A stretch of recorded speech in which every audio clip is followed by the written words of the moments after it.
good morning, good afternoon, good evening, when and wherever you are. Alright, today I decided to make a quick video to talk about some stuff and also about the latest developments in this,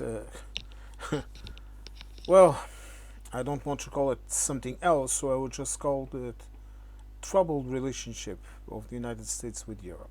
Well, the first thing I'm going to say is that finally someone in Europe has shown Mr. Trump and his regime that we have cards to play. What do I mean by this? I mean about the threat that will become, in my mind, and I will explain why, a certainty of Europe of simply dumping American debt, and the debt that is also in the possession of European companies. This is very important. This is something people just don't understand.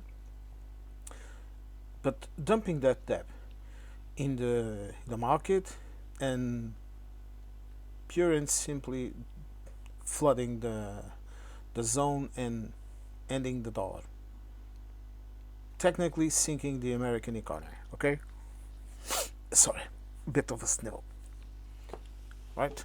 No boogers. And I think it's interesting to see how the American media kept so hush hush about it. Most of it, not all of it, okay? I saw some reports. And how media across the world talked about this. I saw it in Japanese news.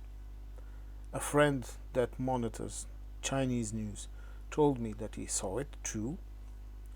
And he also takes a look at Korean news and other Asian news because he lives in the area. Okay, he's not Asian, but he lives in the area. Not going to say who he is or where he's from, nothing like that. Okay, because uh, I think like any reporter would tell you, sometimes you keep your sources classified, and I do that. Okay, if anyone reaches out to me and says, "Look, I know this. Can you look into it?" I have an email of to contact me in my description. Okay, you can send your emails to that one. It's another channel that I have that I still have not developed, but that I am going to develop. That's about politics and history. I'm not going to use my other personal email because it's already flooded with too much stuff, so to speak. Okay, so I prefer to use that one. I usually say this. I go to watch that, to take a look at that email account. I don't know, maybe 2 times every week. So if you have anything, any question, any news that you think I should look into it and see, like some people have already done, please use that link of that email and ask me to look into it, and I will. Okay, or if it's something that I prefer not to talk about or that I don't think I'm qualified enough to talk about, I will also answer you. Okay, just bear in mind I only go there once or twice a week. Okay, not every time. I will only start going more to that account after I have uploaded the contents that I'm going to upload into that channel, and that will talk essentially about history, about politics, about philosophy. It's a bit less political as this one, where I'm giving you my face, okay, showing you, talking with you about politics as things occur, and it will be more like us reading history, okay, talking about historic events of all types, okay, and that type of stuff, okay, a bit more technical, so to speak. And also, uh, if everything goes according to the plan, let's see, I'm also going to change a couple of things in the channel, the background. I don't really like to have to use a green. This is a kind of a, let's call it a green screen or something like that. Let's call it like that. It's a background removal.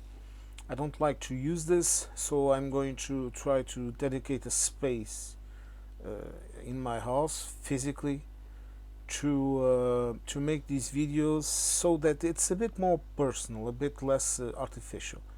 Okay, because I only use this type of background removal because I feel this way you concentrate on what I am saying and not what is happening all around. Okay, and I know I'm one of those types of persons that sometimes someone is talking and I'm looking at the background and getting distracted. But okay, let's continue. Now, we were talking about the threat of the EU to jump American debt into the market.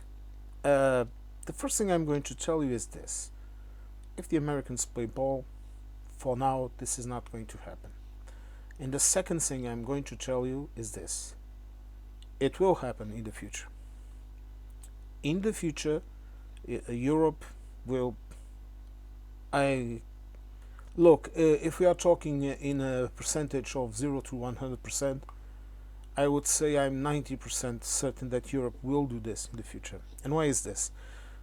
Because we need the Eurogroup, and if you watch the European Parliament sessions, if you watch the statements by the different states, okay, because when we are talking about the EU, you cannot just solely talk about the EU institutions. You also have to talk about the countries themselves, because countries here, they make decisions. Okay, I know a lot of people in the UK talk about loss of sovereignty and all of that, but it has nothing to do with it. Okay, you don't lose sovereignty.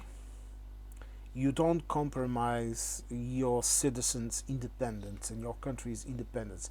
What you do compromise is the way that you act at an international and at a regional level. Meaning, instead of competing uh, directly, and in terms of competition, I'm talking about aggressive competition. I'm not talking about healthy economic competition, which is perfectly acceptable and even desirable because it, in the end of the day, it favors the consumer. Okay, I'm talking about, for example, in a situation of equality, for countries to align with themselves, like we are doing right now. Okay, and to me, that is not a loss of sovereignty. That is you cooperating with your neighbor for a purpose that will benefit you both, or that will benefit your neighbor, but you are going to help him anyway, because that is the way the European project is designed to function. The European project, that the United Kingdom was also a founding member, let's not forget that, um, although they choose to forget it, it was designed to never again have Europeans, at least Western Europeans, fighting amongst each other. Instead of fighting amongst each other, Europeans would fight outside sources. And the Trump effect, it has a very odd effect that a lot of people were not expecting. And also Brexit, it also caused that. It caused a lot of people, like myself, to become very, very pro-European. Because a lot of us started to talk about, to think about all of the benefits that the EU has brought us. And how precious that is. And how important that is. Okay? And even the people that come to live in Europe, they also become a part of it. Okay? And they also want it, because it also benefits them. Okay? Because when I listen to people talking about this and that, and not understanding that change in societies is inevitable, that change in societies sometimes is even desirable, okay? Even if sometimes we lose a couple of things that we might consider ourselves as important, there are other things that are priceless, okay? To have dynamic and active societies is essential, okay? And we need it. We need this cooperation between the different European countries with all of our differences, okay, with all of our particular, let's call it sins and virtues, just to make it easier. It's much better to be in a group than to be alone. Allein ist nicht gut. Okay, it's not. It's not good. It's not good. It's not good. Even if some countries are more of introverts and other countries are more extroverts and party guys. Okay, it's important. Okay, and it's important for some kind of protection against outside actors that have often caused us a lot of grief. Russia and the United States divided Europe, and we all suffered for it, in the West and in the East, especially people in the East. And right now, all that I see when I see Mr. Trump talking with Mr. Putin is the same thing. The two same bastards. And I hate them. I honestly detest them. There, I won't get into the United States again. So, FM. But, you know, I hate these people. I detest them. Because, look, I can argue with someone supporting Mr. Orban in Hungary. Or Mr. Fico. Okay? Just to talk about these two actors that people talk about when they say Russian agents and whatever. Okay, but I can argue with those people. I can talk with them. I can even compromise with them because it's needed. But I cannot talk, argue, or compromise with either Americans or either Russians. Russians to a point because they are Europeans. Americans, zero. They are the descendants of Europeans, most of them. Okay? But they are not like us. They have absolutely nothing to do with us. Culturally, no. If you are going to talk about some cultural aspects in the sense of family, in the sense of traditions and whatever, of course they have, naturally. But in terms of how a society works, how governing works, how personal freedom and personal speech and public speech and private speech, all of that, and how that is perceived, no, it's completely different. The way that they see those things, it's like a disease, a mental disease, and that is the reason why they have who they have governing them. And why do we see all of these shenanigans, all of these issues that are happening now? And that, look, even when he is gone, the same sins, the same shit will be there. And we all have to convince ourselves of that, okay? We cannot idly sit by and oh, this will pass. A good American president will come like that. Look, I had a guy in one of my comments that I made about the Americans that we had to get rid of them say, well, good, let's see how you fend yourselves alone. Does this person, I mean, of course not, because this was just someone trying to get some kind of reaction that he would not give. I don't recall what I told him, but it was some kind of bland answer because I have no time to waste with them. Okay, I like to play around. Sorry, I like to play around with some trolls. Okay, lead them on and simply annoy them, or let's say study them. I like to study them. I like to see how they react, their emotional reactions, whatever, from an anthropological point of view. But what do you say to a person like this, that believes such a thing, that doesn't know that basically the Americans have been leeching on our economies? And I'm saying this with absolute conviction. Okay? They have been paid bodyguards, but royally paid. Europe contribute to a golden age in the United States. And they say, oh, the Marshall Plan, we rebuilt Europe. Well, first of all, not all countries adhered to the Marshall Plan. That's the first thing. And secondly, you did not contribute and paid for anything. You lent money. You lent resources. The United Kingdom, I keep telling people about this, the United Kingdom, the special relationship country, was still paying off the Americans in the 90s from war debt. And everything that the Americans have here in Europe, including NATO personnel and all of that, it's Europeans that are paying for it. Okay, we pay for the power, we pay for the fuel. Okay, we lend them the land, and I don't recall the exact numbers, but I think it was around 80% of the NATO installations in Europe, 80 or more percent of the NATO installations in Europe were manned by NATO soldiers that were not American. And people don't seem to understand that. I think they live in this wonderful, miraculous world where everything is according to their narrative. They have no, and the fact that the entire European market was open for American companies, a lot of them installed themselves here, like Ford, for example.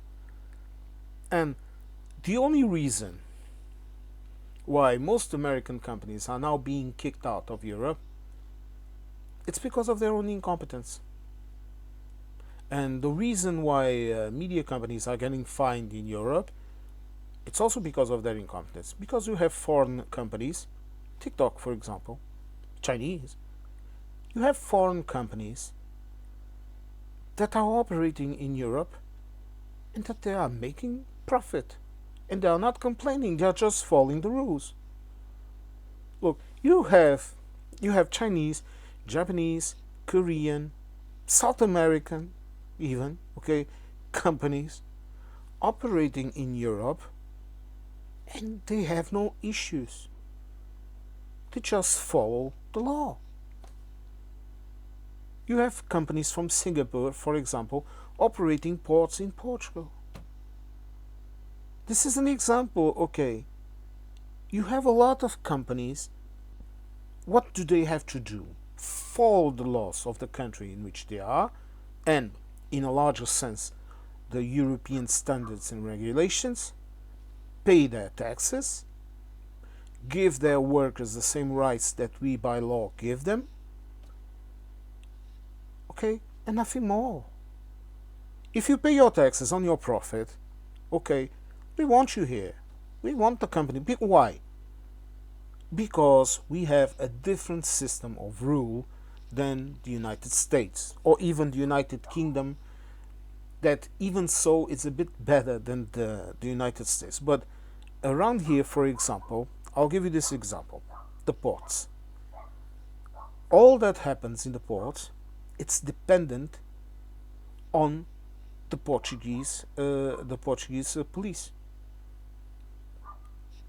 the marine or whatever you want to call it, police, and of course also of the navy. There is a hierarchy.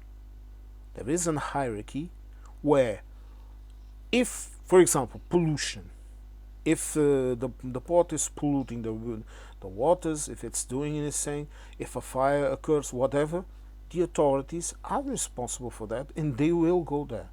And companies can get fined, okay? People that are responsible for it can get arrested, contracts can be terminated, companies can be simply moved out, and another one can take over their business. This is very important to have. This is why when my British friends and even my British subscribers they talk about this, I have to tell you this. I know the situation is slightly different within the nations that compose the United Kingdom, mainly Scotland. But procurement in Europe is completely different. For example, here, when suppose, like it has happened, the government gives the contract for public transportation in a certain city to a private company. This is an example. One of the preconditions that is mandatory, and this is even according to European law also, but it was already in Portuguese law, is this. The private company that is going to ensure that service has to ensure the service as it is first, and primarily better. Make it more efficient, make it more cost-worthy, make it better. That is the only reason why the government gives public services to private companies. If they do not do that, if they do, for example, like what's happening in England, I think it mostly in England, okay, but in the UK, with the water companies, with shit in the rivers and in the seas and all of that, if things like that happen, that company is not fulfilling their contract. And one of the immediate consequences is first a fine, an inquiry by the authorities, and also they lose their contract. And no severance pay, nothing like that. Okay, if there is an effective breach of contract, they are done for. I'm not saying that for each and every little mistake that they commit, automatically the government says no, procurement, go away. But no. First of all, the contracts have a deadline, meaning they have to be renewed. They have to be renewed. Each year they have to be renewed. For example, I will give you this example, the courthouses. The courthouses have security, at least civilian security at the doors to control entries and all of that. Every, I think, 2 years, the Justice Department puts out a contest. We call it a public procurement announcement, okay? And the company that is already ensuring those services and other companies, they can all compete to provide the same service with a lesser fee, whatever, with less costs and more effectiveness. This is an example, and this repeats itself all over. This, in my opinion, and this is my opinion, okay, this is better because, number one, it keeps the company that is doing a good job on their toes, meaning they always have to continue to perform and do a good job. And number two, it also gives opportunities to other companies that might do a better job to do it. And if the service is provided, okay, public funds, private companies, are perfectly acceptable, because you don't have the freedom that they have in some other countries, like the United Kingdom, like I was telling you about, because there is a hierarchy. Okay, for example, any company that explores privately water supply, most of them are companies created by the municipalities themselves, so they are public companies. Okay, but you have occasions in which you might have a private company. That company is dependent in the Environment Ministry and in the Internal Administration Ministry and of the municipalities themselves. Okay, there is a rule of law over a private company performing a public service. There's even dedicated law and regulations to approach solely that subject, and this is very important. This is why, for example, also when my British friends talk about PR, I tell them this: to have proportional representation in the United Kingdom, you have to have first, you have to have a decent media law. You don't. Your the entities that supervise the media, they are ridiculous. Okay, because you cannot have something like GB News promoting news when all they are promoting is biased information. Even the BBC itself, like I explained in the other video that I said, even they are subjected to some kind of bias. And unlike what Mr. Farage says, it's more of a right-wing media bias than a leftist bias. They call leftist anything that goes against them, so I would take it. I would take anything that they say with a grain of salt, to not be completely ironic and just say they talk a lot, but they don't know what the hell they are talking about. Okay, but let's continue. Now, this entire situation between the United States and Europe, in 100 years' time, when the world is however it is, this will be considered the pivotal moment in which the relationship was permanently damaged. And this is something that I have noticed a lot of decent people in the United States, from the Democrats, most of them, of course, they don't seem to understand how deep the political gap is getting. They don't seem to understand this. They don't seem to understand all of these threats by Mr. Trump, all the things that he's been saying. Okay, their new strategic plan, all of that. They don't understand that what they did in practical terms, is to declare themselves enemies of Europe. And that even if our politicians keep business as usual and smile, behind the doors they're not smiling. Not at all. Not at all.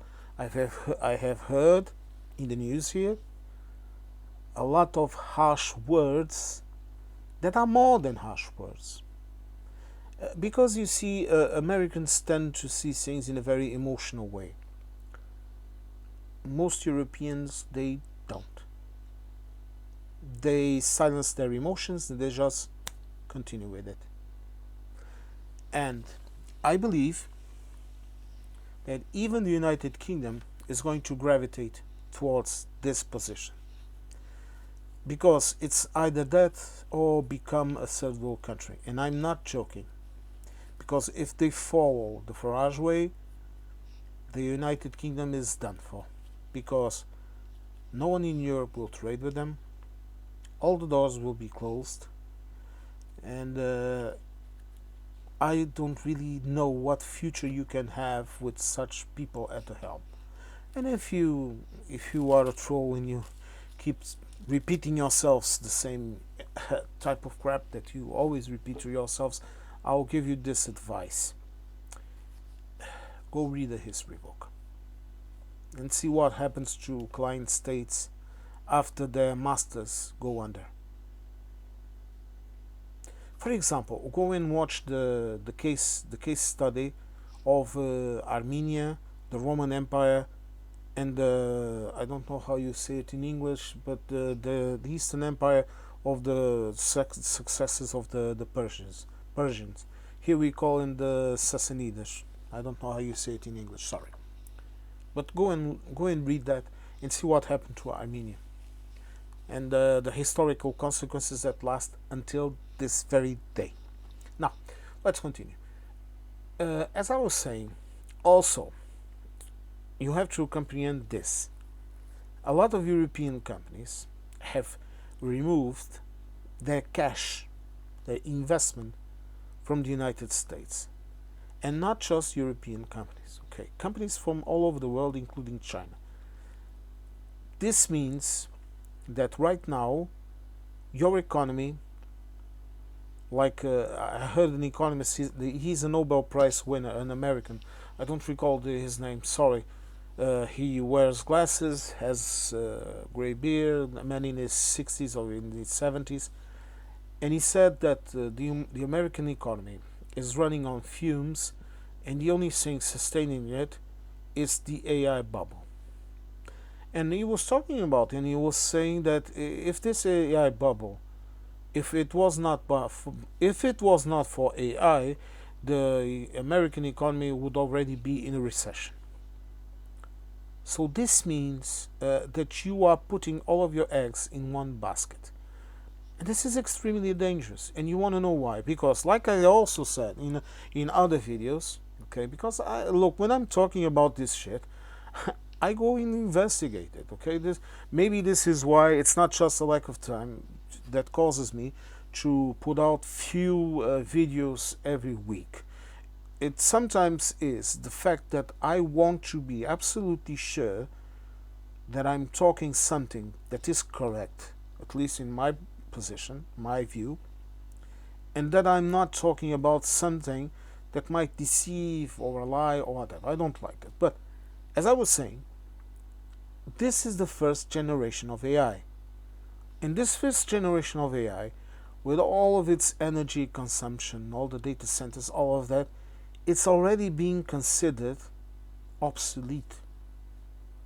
Other countries, other blocks, are already moving on to the second generation of AI. Europe is investing in it seriously. And even some American companies that are here, like Microsoft, are investing in it too. Here, not in the United States. And China. Japan also, Korea. But Japan and Korea are going through some problems in their own economies. Sorry. Excuse me. You know, and what I see happening is this. I see a lot of investment of the United States in this already obsolete form of AI. And when the new generation of AI breaks into the market, you will have a similar effect like you had with the computers, the dot-com and all of that in the early 80s and late 90s and in the 80s and in the early 90s, when the American computer market simply crashed. Okay, you had IBM. I still remember it, okay, because I lived through it. I was a kid, but ever since I was 6 or 7 years old, I was playing around in a computer, so I know what I'm talking about. And you only had the IBMs, and suddenly European and Japanese companies, especially Japanese, they simply wiped the floor with the Americans. Even in the games market, the American companies were completely blown away. The British companies also blown away. A couple of them survive. Just like in France, a couple of French companies also survive. Okay, and if this happens, then you have to ask yourselves, what is the American economy going to do with all it? Remember this: the debt, your debt, constantly reducing its value, increasing in the debt and decreasing the value of the dollar. What will they do? This is something a lot of people should be questioning themselves, should be asking themselves. Okay? And I don't want to be here all doom and gloom. I don't know. Maybe they will find a solution. Who knows? But the fact is that right now, the United States has lost markets to which it can export and from which it can import. Simple as this. And I know the trolls are going to say, "Oh, Europe has just signed a deal to import I don't know how many trillion or whatever Mr. Trump has said of goods." Okay, that's all fine and dandy, but who is going to buy them? Remember the video that I did about the American chocolates? Today, today, today, I want to do some shopping in the morning in the supermarket because I'm a European, so I only shop twice a week or something like that. I'm not filling up on shopping in a month because the supermarket I can even walk to it or go on my bicycle or whatever. But today I was in the car because I was taking a Sunday ride. Okay, and I went to the shopping to the supermarket, and the same chocolate was still there. I don't know if it was missed one bar or two, but the Reese's Pieces and the Hershey's, they were all still there. You go to the aisles of the Coca-Cola, they are still there. And they are not being constantly refilled. You want to know why? How do I know this? Because you see, around here, you don't need to buy entire packs of, for example, Coca-Colas or whatever. You can just open the pack and take a bottle or a can or whatever you want, and you bring it. And if you go enough times, and if you are attentive, and if you talk with people like I do, I talk with people, you will see it's still there. Does this mean that they are not selling? No, not at all. But this does mean a tendency that is going to become more and more evident. Because you see, let's say, next month, when that supermarket is restocking their aisles, they are going to say, we still have all of this Coca-Cola, we don't order anymore. Same with the chocolates. They're not going to order anymore because it's a business. They are there to earn. They are not there to provide a service. And this is about the same thing with American products. You want to sell them, but if I don't need them and if I don't want them, why would I buy them? Don't you understand this? Is this so hard for you to understand in your thick skull, in your thick little skull, in your thick little world? This is why Mrs. von der Leyen, she just looked at the crazy person and she smiled. This is why Meloni smiled. This is why everyone put on a big smile. The only idiot was the NATO guy, but I don't think he's very stable anyway. Sorry. He seems like a lovely person, but I don't have no trust in him. But that's for another video. But do you understand this?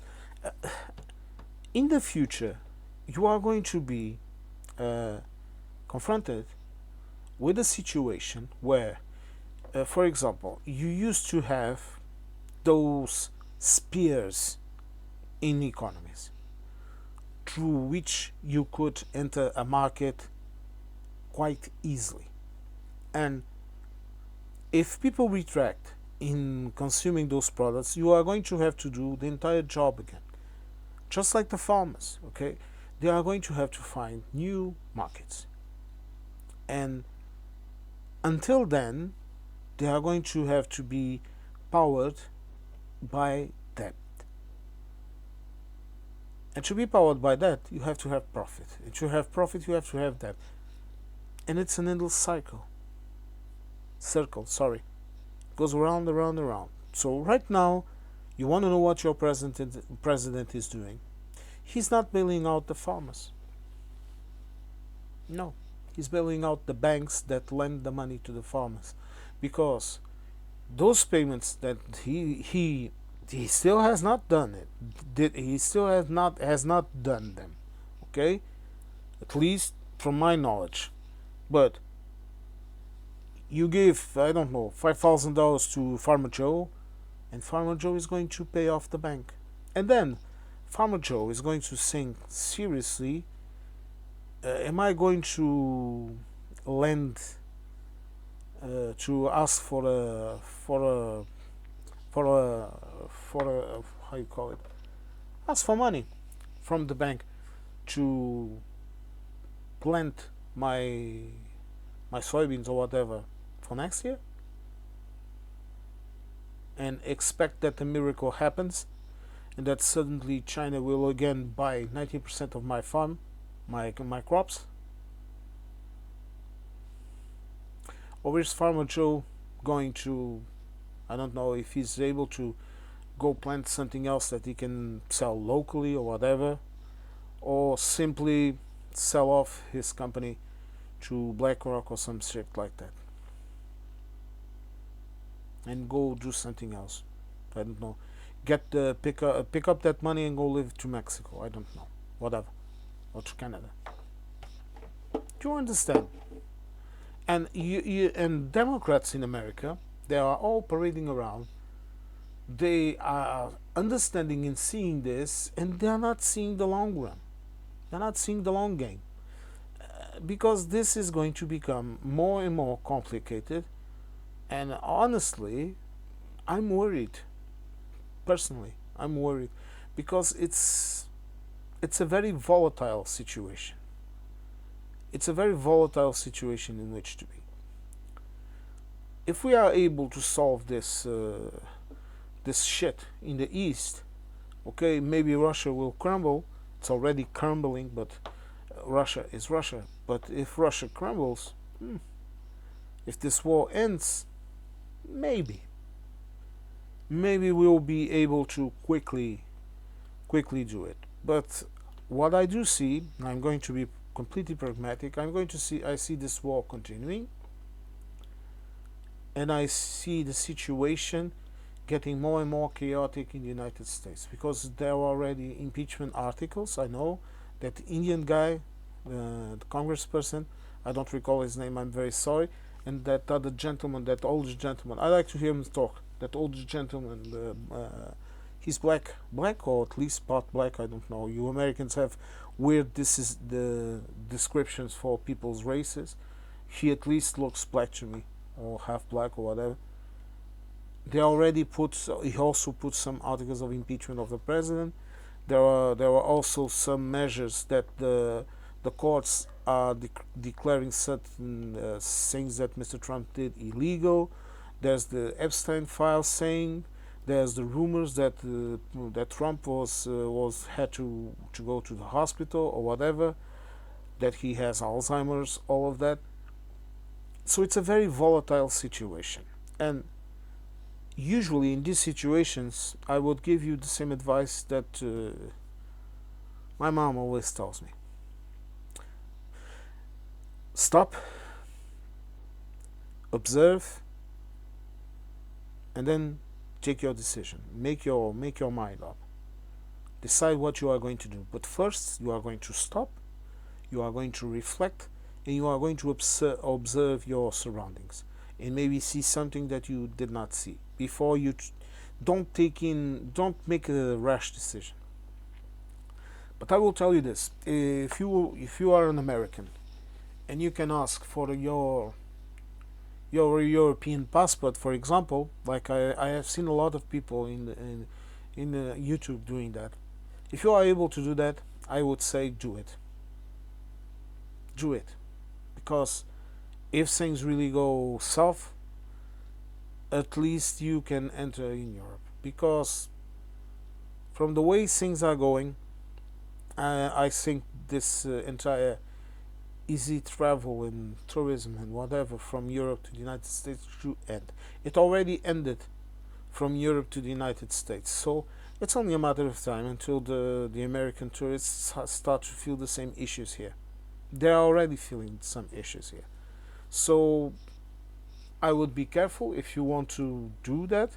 If you want to leave, look, you're not a coward. This is the first thing I'm going to tell you, because you are the only one that can say how and why you want to leave. I won't. People always say to me, "Oh, they do this and they do that," and I know I'm in the comments. I'm not nice with them. Okay, I say what I feel that the Americans are annoying. Sorry, I'm sorry, but in 10 Americans, one is a nice person. The rest are annoying people. It annoys me to listen to Americans. Look, it doesn't annoy me for Americans to discuss uh, the cultural shocks that they have in Europe, the things that they don't understand. That does not shock me at all. Okay, that's normal. That's normal. Okay, but to assume that the rest of the world would be exactly like the United States, and that the way the United States does things is a good way, and all other people are dumb, no. That completely annoys me. That is offensive, and those people need to just get out. Just 2 days ago, I said that to an American. You don't like it? Get out. I don't give a crap. You don't like it? Get out. If I was in your country and I didn't like something, what the hell would you tell me? If you don't like Europe, if you don't like the way the French do their things, the Spanish or the Portuguese or the German or whatever, if you don't like it, then get out. Or, if you are a decent human being, you might be surprised by something, but you might think for yourselves like this: oh, this is the way they do things here. Well, if I want to live here, I have to adapt. And you adapt just like any other immigrant here. Okay? Because if you don't do that, you will either spend your entire life in a ghetto, or you will spend your entire life getting your hopes destroyed. Because Europe is not a paradise, okay? Unlike what the Americans said, like my friend that said that they were paying for our defense and all of that. We pay for what we have. We work. Our taxes go into our healthcare. It goes into our lifestyle, if you want to call it, whatever you want to call. We pay taxes to have things. And the most ironic about it is that most of us are quite happy this way. We prefer it this way. And we have issues, okay? Healthcare is having issues here in Portugal right now, as we speak. They are trying to solve it. Like I told you, I went on strike because I don't like the new labor laws. They have to be changed. Okay? Because it's even interfering with our constitutional rights, and we are going to fight them to the end. Okay, there will be more strikes, and it's natural, and it's normal, and it's good. Okay, when a government falls in Europe, where other countries see instability, like the United States, oh, instability in France and this and that. No, we see democracy. Okay, we see vitality. We see democracies where people are talking with each other.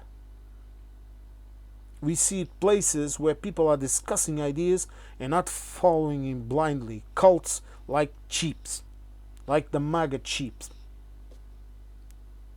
It's a cult. It's a bloody cult. Okay? All of these movements in the United Kingdom, reform, they are a cult. It's a cult. And you have to call it as it is. You cannot beat around the bush and be very nice and try to be very correct, politically correct. Okay? No. You call things as they are. If you have dogmas, it's a bloody cult. You cannot say bad about Mr. Trump, or you're not going to enter in the United States. We had to see 5 years of your social media. You have to open your phone to us. If you have a meme or a bad word or mean word about our president, you're not going to the United States. What the hell is this? I don't like the British monarchy. But I think that if I wanted to enter in the United Kingdom, no one would be sifting through my social media to see if I don't like the monarchy and that I am a Republican. Unless I was a bloody terrorist or some shit like that, but I'm not. The same thing for an English person. Well, he may not like our form of governance, but he can still enter in my country. British, sorry. Do you understand? This is the bloody difference. It's if you go into China, they are also not going to check that.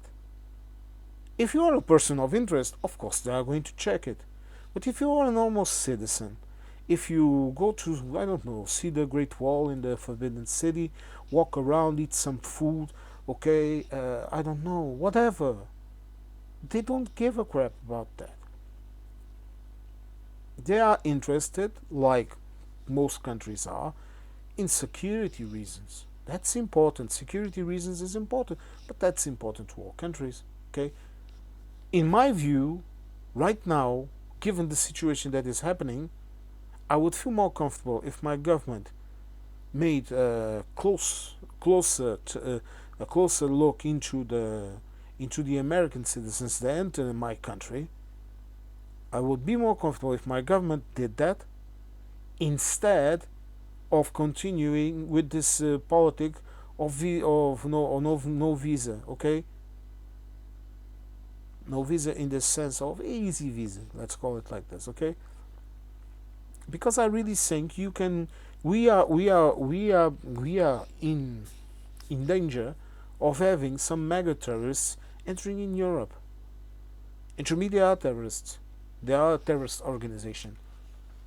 And the MAGA movement, you can tell who they are.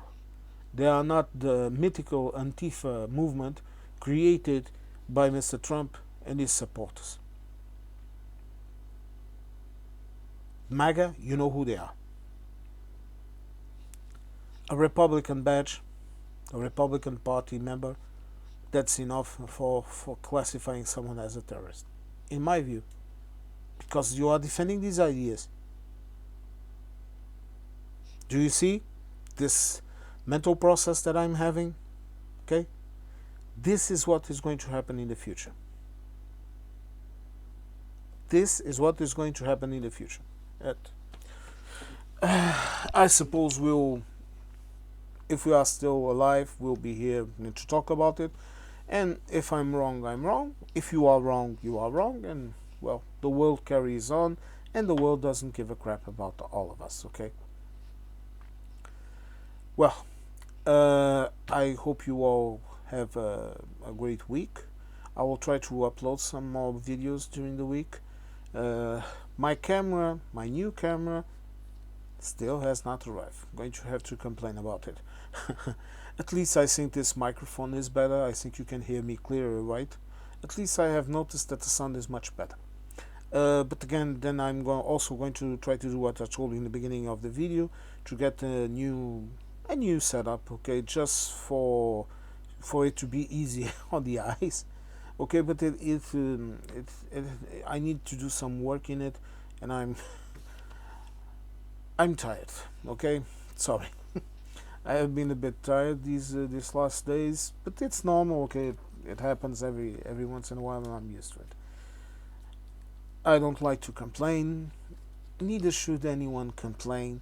We are here to be alive, like that disco guy said, born to be alive. Man, that song was really famous when I was a preschool boy. Born. Well, sorry, my mind often wanders. I hope you all have a great week. If you are in the United States, again, man, don't feel directly attacked when I say these things. I'm talking about the people that come to Europe and don't know how to behave themselves. I'm talking about the dumb politicians. I'm talking about people that don't seek to understand and to learn something like you. Because if you are listening to some random white European beard guy that looks like a soprano standing, then you are looking for information, and you are trying to get informed, and you are trying to understand things, and that is very important. Again, please fact check any particular subject that I have talked about in this video. Get informed, and especially think for yourselves. Don't let other people tell you how you should be or how you should think, because if you were born a human being with a brain, with a mind, you were born to think and to reason. You were not born to follow the flock like a sheep. Okay, don't be a sheep. That's that's the worst thing you can be. Well, again, stay safe and